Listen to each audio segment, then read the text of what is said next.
Anotarte en el epitelio tubular renal y más raramente en la corteza y en la médula, dependiendo del subtipo histológico de la tumoración. Y la OMS lo va a clasificar a este tipo de tumores en carcinomas de células renales claras, que estas son las más frecuentes.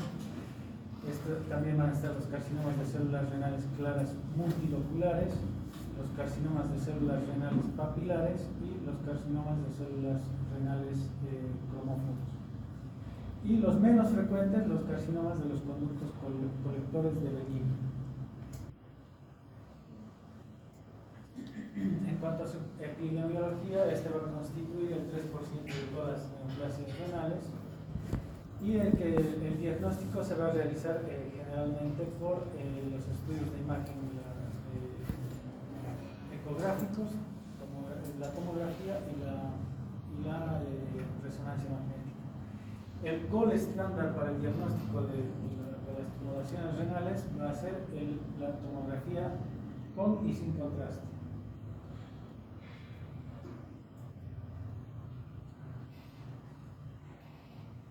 Entonces, este tipo de tumores malignos va a ser más frecuente en personas masculinas, en el sexo masculino, en una relación de 2:1, y que generalmente se va a aparecer en pacientes arriba de los 40 años, siendo más frecuente arriba de los 60 años. Y entre los cánceres, los dos tipos de cáncer heredofamiliar van a ser la del cáncer de células renales papilar familiar y la de las células renales, células claras. En cuanto a su etiología y los factores ambientales que predisponen a los cánceres renales malignos, los vamos a dividir en dos: los establecidos y los supuestos. Entre los establecidos es la exposición al tabaco, la obesidad y la hipertensión. Y entre los supuestos, la exposición a agentes con plomo, sustancias químicas como hidrocarburos y aromáticos, exposición a tricloroetileno y la exposición laboral aquellas personas que trabajan en industrias metalúrgicas, químicas, fábricas de caucho e imprentas. También está la exposición a asbesto o cadmio, la radioterapia y entre los factores de riesgo dietéticos están aquellas dietas con alto contenido graso y proteico y bajo contenido en frutas y vegetales. La mayoría de estas tumoraciones van a derivar de las células del túbulo contorneado proximal, aunque también se han identificado tumoraciones derivadas de las células de los túbulos contorneados distales y corticales, pero la gran mayoría es del túbulo contorneado proximal. Ya habíamos mencionado que el tabaco es un factor de riesgo, y otro factor de riesgo son aquellos pacientes con insuficiencia renal y riñón poliquístico. Y entre las formas hereditarias están las enfermedades de células claras y la enfermedad del von Hippel-Lindau, que es un síndrome heredofamiliar que se presenta con la misma frecuencia tanto en mujeres como varones, y entre sus características van a tender a desarrollar unos tumores generalmente bilaterales, multifocales y de características quísticas, ¿sí? Y también pueden formar hemangioblastos cerebrales. En este síndrome, aparte de tener tumoraciones renales, hay que buscar tumoraciones a nivel del sistema nervioso central. Casi siempre son de estirpe de células claras, y cuando no son responsables, cuando no son tratados oportunamente, son responsables del 45% de las muertes. Y está dado por una mutación en el gen VHL, que esta va a hacer que haya la hiperplasia renal en las células renales. Otro tipo de carcinoma es el carcinoma de células renales papilar, heredofamiliar, que también va a ser urticario y va a presentar, generalmente se va a presentar con tumoraciones bilaterales en ambos riñones, y esta se va a deber a una mutación autosómica dominante en el proton-oncogen medio. ¿Sí? Este tipo de cáncer va a tener una resistencia multifarmacológica y va a tener una resistencia a la quimioterapia. Generalmente esta va a ser secundaria a la presencia de esta glicoproteína P. En cuanto a la histopatología, entre los aspectos macroscópicos de los tumores renales, generalmente van a ser, como se ve en la imagen, van a tener una característica quística, van a ser encapsulados, redondeados, y no van a tener una cápsula bien definida, van a tener una pseudocápsula, ¿sí? Y que esta va a estar compuesta por parénquima renal y tejido fibroso.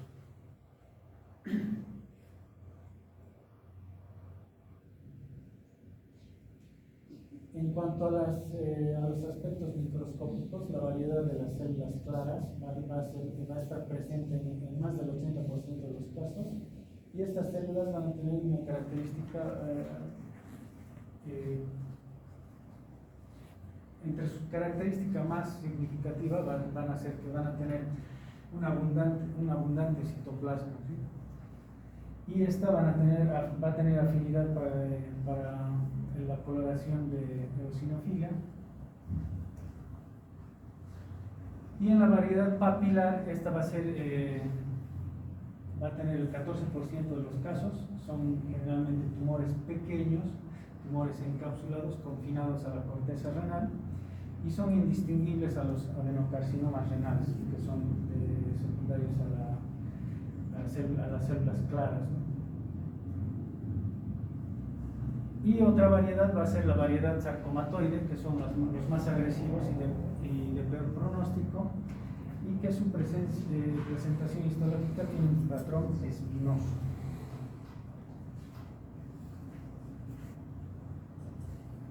La variedad cromófoba va a tener una incidencia del 4% de los tumores renales, y estas van a tener unas células con citoplasma claro y transparente, y al microscopio se ven como microvesículas, pobre en glucógeno, como se ve en la imagen, y en la variedad leucocítica van a tener una incidencia del 2% de todos los tumores renales, y generalmente tienden a ser benignos. La variedad de los conductos colectores es poco frecuente, pero son agresivos y un pronóstico malo.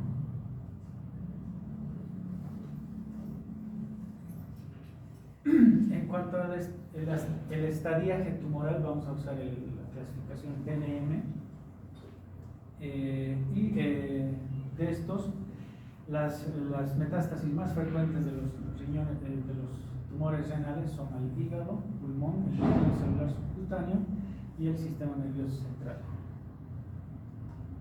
El estadiaje se va a hacer generalmente por la tomografía, y se va a usar el TNM, la clasificación TNM, donde TX va a ser que no puede ser estadificado, T0 no hay evidencia de tumor primario, T1 va a ser una tumoración de menor o igual a 7 centímetros limitado al riñón, T2 va a ser una tumoración mayor a 7 centímetros limitada igualmente al riñón, y el T3 va a ser una tumoración que va a estar confinada a la fascia de Gerota, que esta se va a subdividir entre T3A, que va a tener un infiltrado adrenal o al tejido adyacente, T3B, que va a tener un infiltrado ya sea a la vena renal o cava, que esta va a ser infradiafragmática, ¿no?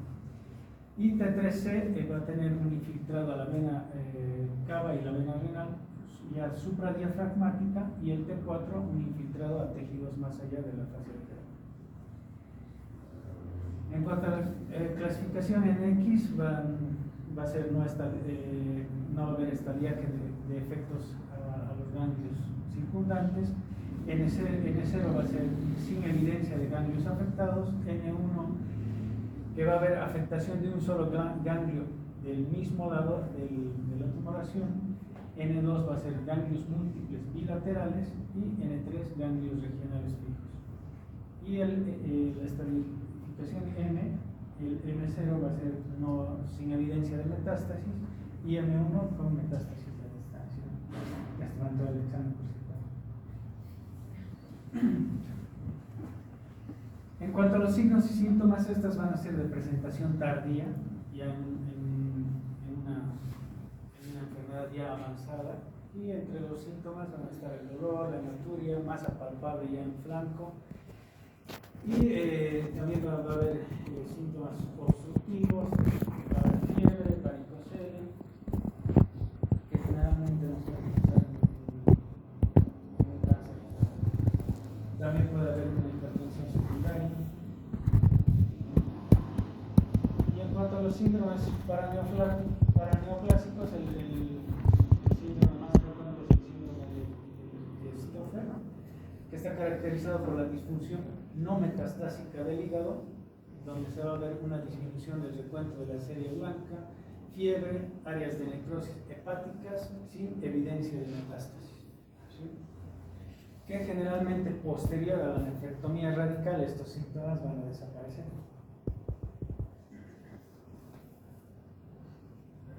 Pero que en los pacientes que van a tener estos síndromes, si se le hace un perfil hepático, van a estar alterados, ¿no? Como transaminasas elevadas, fosfatas alcalina elevada. Otros síntomas paraneoplásicos van a ser la hipercalcemia, la hipertensión arterial y la policitemia y la fiebre. Entonces, como ya les estaba mencionando, en los estudios de imagen diagnóstico son la ecografía y la tomografía. El gold estándar, la tomografía con y sin contraste. Se hace con y sin contraste para hacer una comparación entre ambas y el grado de afinidad del tumor hacia el medio de contraste. Entonces, como les decía, la tomografía computarizada es el método de elección. Se usa también para el estadiaje de los tumores renales y para clasificarlos en malignos y no malignos. Entonces, para esto se usa la clasificación de Bosnia, que clasifica las tumoraciones en 4, donde el Bosnia 1 van a ser generalmente imágenes quísticas simples, que van a ser benignos, tienen alta probabilidad de ser benignos. El Bosnia 2 van a ser imágenes quísticas que van a tener septos, que van a ser poco calcificados, de alta densidad, pero que no captan contraste. El Bosnia 3 son aquellas tumoraciones sospechosas de malignidad que van a ser multiloculados, hemorrágicos, que van a presentar calcificaciones pleomorfas y van a tener componentes sólidos, pero que tampoco captan el contraste. Y el Bosnia 4 son probablemente malignos, que van a tener, aparte de tener todas estas características, van a tener bordes irregulares y que estos van a captar contraste.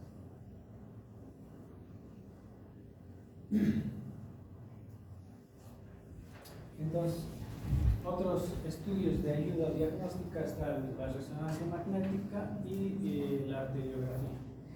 Generalmente se hace la resonancia magnética y las arteriografías en pacientes en los cuales por X motivo se decide hacer una nefrectomía parcial, ¿ya? Generalmente en pacientes monorrenos o en pacientes que tengan una tumoración del lado izquierdo y el riñón derecho tenga una insuficiencia. Entonces a ese tipo de pacientes no se les realiza la nefrectomía total. Entonces, el tratamiento, el que tiene menos recidiva y el que es el de elección es la nefrectomía radical, ¿sí? Pero En algunas ocasiones, como les estaba mencionando, se puede hacer una cirugía conservadora donde se hace una nefrectomía parcial, como se ve en la imagen, ¿no? Esta es la tumoración y se hace la exéresis de la masa tumoral. ¿En quiénes está indicada la nefrectomía parcial? Está en los pacientes que tienen cáncer renal, que tienen un riñón único, cáncer renal bilateral, no pueden sacar los dos riñones, ¿no?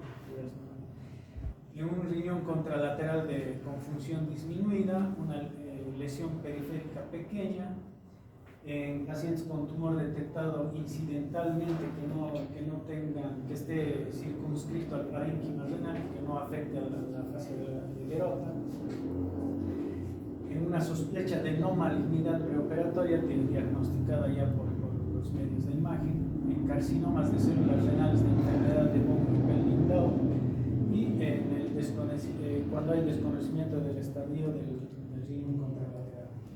¿Qué generalmente qué pasa? Cuando se hace un estudio ya se define en qué estadio está la patología.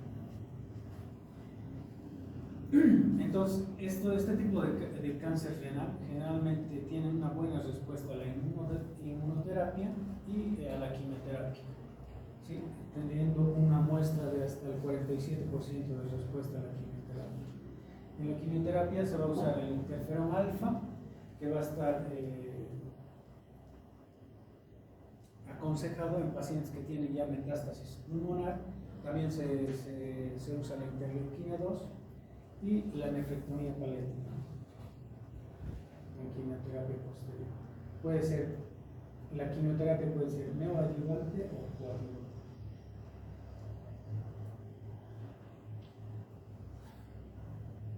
En cuanto a los cánceres de células renales inhabituales, van a ser los sarcomas renales y los rhabdomyosarcomas. Estos sarcomas renales se presentan en 1 al 3% de los cánceres renales, o sea que son bien raros, y su incidencia aumenta con la edad. Se ve en pacientes mayores de 60 años. Generalmente son de diagnóstico tardío, presentan dolor. Cuando presentan dolor ya hay masa en flanco, hematuria. El diagnóstico se hace con tomografía, con contraste, y su pronóstico es malo.